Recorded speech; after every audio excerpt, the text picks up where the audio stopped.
ছবি তুলব।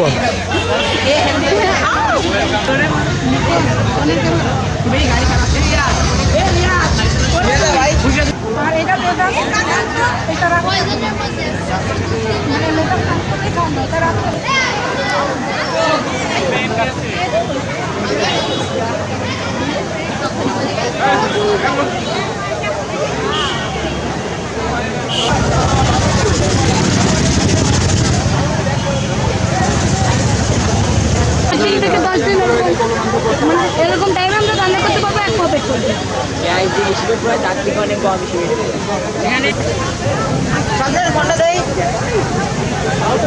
দেখি ভাই। ও আমরা সব প্রোগ্রামে থাকি। তখন তো অনেক ভালো বলছে।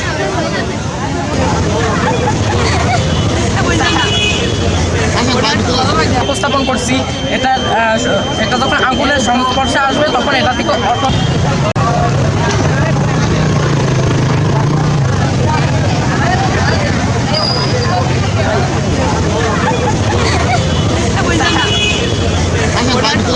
উপস্থাপন করছি এটা যখন আঙুলের সংস্পর্শে আসবে তখন এটা থেকে অটোমেটিক এখানে যেটা আসবে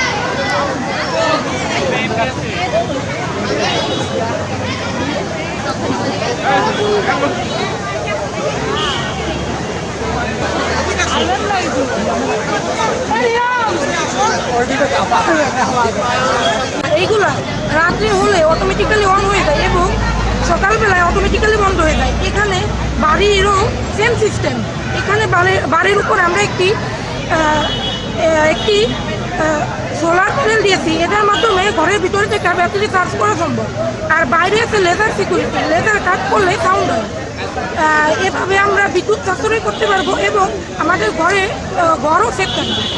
আর এখানে আছে যে পলিথিন থেকে পেট্রোল উৎপাদন, পলিথিন থেকে পেট্রোল এখানে হচ্ছে আমাদের ভিতরে আপনি যদি দেখেন তাহলে হচ্ছে এখানে পলিথিন আছে আর এখানে হচ্ছে পেট্রোল আছে। এখান থেকে যখন আমরা হচ্ছে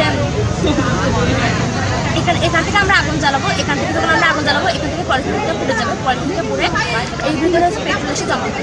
আর এখানে হচ্ছে এই প্রজেক্ট হচ্ছে বায়ু বিশুদ্ধীকরণ। বায়ু বিশুদ্ধীকরণের প্রজেক্টের ভিতরে আমরা প্রথমে একটা ফ্যাক্টরি নিচ্ছি। ফ্যাক্টরির এখানে হচ্ছে আলোটা উৎপত্তির জন্য আমরা হচ্ছে ভিতরে রাখছি বিদ্যুৎ পাটি এবং হচ্ছে সেখান থেকে যে কালো জলটা উৎপন্ন হচ্ছে সেটার ভিতরে কার্বন ডাইঅক্সাইড ও মিথেন গ্যাস আছে, এরকম খারাপ গ্যাস আছে, সেগুলো হচ্ছে এই পাইপের মাধ্যমে এখানে যাচ্ছে। এখানে এটার ভিতরে হচ্ছে পানি এবং তুলা আছে, তুলা খারাপ অনুপরমাণুগুলোকে শোষণ করছে আর অন্যদিকে যে পানি আছে সেটা কার্বন ডাইঅক্সাইড শোষণ করছে। পাম্প সেট করা আছে এখানে পানি, তো পানি পাম্পের মাধ্যমে উঠে ফসল খেতে যাবে। অর্থাৎ অনবায়নযোগ্য শক্তি থেকে আমরা বেরিয়ে এসে নবায়নযোগ্য শক্তি হচ্ছে ব্যবহার করার মাধ্যমে জলবায়ু পরিবর্তনে কোনো ভূমিকা না রেখে বরং আরও আমাদের পরিবেশকে সুন্দর ও স্বাচ্ছন্দ্যপূর্ণ রাখার জন্য যে সিস্টেম, সেই সাথে হচ্ছে আমাদের দেশে তো পর্যাপ্ত পরিমাণে বিদ্যুৎ উৎপাদন করে না বরং আমদানি করে। আর এর মাধ্যমে বিদ্যুৎ উৎপাদন করে আমরা আমাদের স্বয়ং সম্পূর্ণতা তৈরি করতে পারবো। আর এই প্রজেক্টটি মূলত আমাদের কৃষকদের যেভাবে উপকৃত করবে সেভাবে সামগ্রিকভাবে আমাদের দেশ হচ্ছে উপকৃত হবে। কারণ এটা হচ্ছে অনবায়নযোগ্য শক্তি উৎস নয় বরং নবায়নযোগ্য শক্তি উৎস থেকে আমরা এটা ব্যবহার করছি। আর বর্তমানে ব্রিটেন যেটা হচ্ছে সর্বশেষ গত জুলাইতে সর্বশেষ কয়লা ভিত্তিক বিদ্যুৎ উৎপাদন কেন্দ্রটি বন্ধ করে দিচ্ছে। অর্থাৎ তারা এখন সম্পূর্ণ নবায়নযোগ্য শক্তি উৎস ব্যবহার করছে। তো আমরা যদি এভাবে নবায়নযোগ্য শক্তি উৎস ব্যবহার করি তাহলে আমাদের ইনশাল্লাহ কোনো একদিন তাদের মতোই অবস্থায় উন্নীত হবে। এই প্রজেক্টের নাম হচ্ছে ডিজিটাল মাগুরা। এখানে আমরা মাগুরা এমন সমস্যাগুলো আছে সেগুলো আমরা তুলে ধরার চেষ্টা করেছি, যেমন আগুন লাগলে কী করতে পারি, পানির অপচয় রোধ, ভূমিকম্প হলে করণীয় এবং ব্যাংকের সিকিউরিটি। এখানে আমাদের যে আগুন লাগার সংকেতটি রয়েছে, এখানে যখন আগুন লাগবে তখন সাথে সাথে একটি অ্যালার্ম বাজবে, যার কারণে আমরা আগুন লাগার সাথে সাথে সতর্ক হয়ে যাব।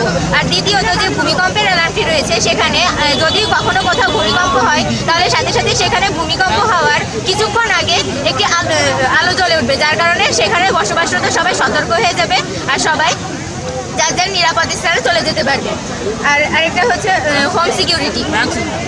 হোম সিকিউরিটিতে যখনই অচেনা কেউ কোনো প্রবেশ করবে তখনই সেটা অ্যালার্ম বেজে উঠবে আর তখন সবাই সতর্ক হতে পারবে। ব্যাংক সিকিউরিটিটাও ঠিক সেরকম। হয়তো দিনের বেলায় সবাই লোক আছে কিন্তু রাতের বেলা হয়তো সেখানে কোনো লোক থাকে না, সিকিউরিটি থাকলেও সেগুলো খুবই কম। যদি আমরা এই সিকিউরিটিটা ব্যবহার করি তাহলে খুব সহজে যদি অচেনা কেউ প্রবেশ করার চেষ্টা করে তাহলে সোজা যে ব্যাংকের যে কর্তৃপক্ষ তার কাছে একটি নোটিফিকেশন যাবে, প্লাস এখানে অ্যালার্মও বাজবে আর পুলিশের কাছে একটি